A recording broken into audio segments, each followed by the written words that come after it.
Hi hello friends, welcome back to our channel ఇట్లు మీ విజ్జులు. ఇవాల్టి మన వీడియో ఆనియన్ పకోడీ ఎలా చేయాలో ఈ వీడియోలో చూసేద్దాం. ఈ వీడియో మీకు నచ్చినట్లయితే ప్లీజ్ లైక్ చేయండి, షేర్ చేయండి అండ్ సబ్స్క్రైబ్ చేసుకోండి. డీప్ ఫ్రైకి సరిపడా ఆయిల్ వేసుకొని వేడి చేసుకోవాలి. ఆయిల్ వేడెక్కేలోపు మనం బ్యాటర్ని ప్రిపేర్ చేసేసుకుందాం.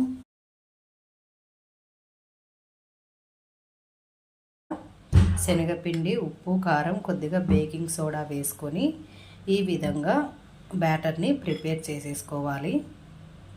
ఒక రెమ్మ కరివేపాకు వేసేసుకోవాలి. సన్నగా కట్ చేసి పెట్టుకున్న ఉల్లిపాయ ముక్కలు, ఒక 2 పచ్చిమిర్చి ముక్కలు వేసేసుకోవాలి. ఇది ఈవినింగ్ స్నాక్ ఐటెం కింద బాగా పిల్లలు ఇష్టంగా తింటారు. పిండి సరిపోకుండా ఉంటే శనగపిండిని ఇప్పుడు కూడా కొద్దిగా యాడ్ చేసేసుకోవచ్చు. ఇప్పుడు మనకు కొద్దిగా పల్చగా కనిపిస్తుంది కదా, ఒక 1 టీ స్పూన్ శనగపిండిని యాడ్ చేసుకుందాం.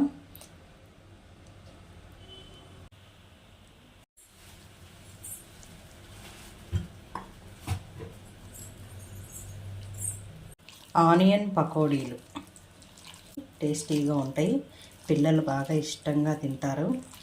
సాయంత్రం స్కూల్ నుంచి వచ్చిన తర్వాత పిల్లలకి ఇలా చేసి పెట్టండి, చాలా బాగుంటాయి. ఈ చలికాలంలో, వానాకాలంలో మనం ఈవినింగ్ టైము వేడివేడిగా ఏదో ఒకటి తినాలనిపిస్తూ ఉంటుంది కదా.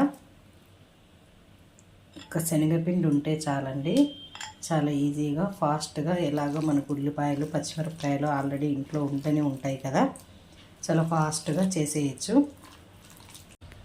ఇప్పుడు ఆయిల్ హీట్ ఎక్కింది.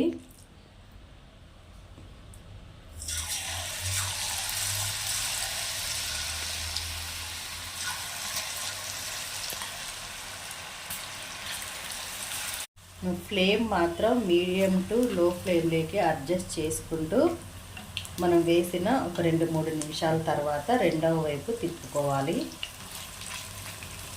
ఇలా ఈవెన్గా కాల్చుకున్న తర్వాత తీసేసుకుందాం. లైట్ గోల్డెన్ బ్రౌన్ కలర్ వచ్చేంత వరకు డీప్ ఫ్రై చేసుకోవాలి. ఇలా బాగా లైట్ గోల్డెన్ బ్రౌన్ కలర్ వచ్చిన తర్వాత తీసేసుకుందాం.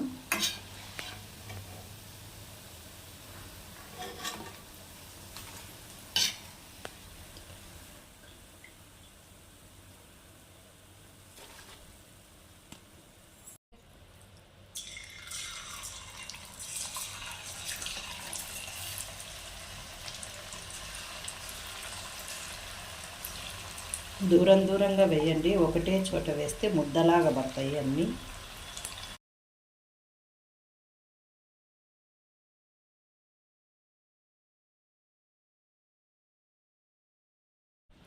వేడివేడిగా కరకరలాడే పకోడీ రెడీ అయిందండి.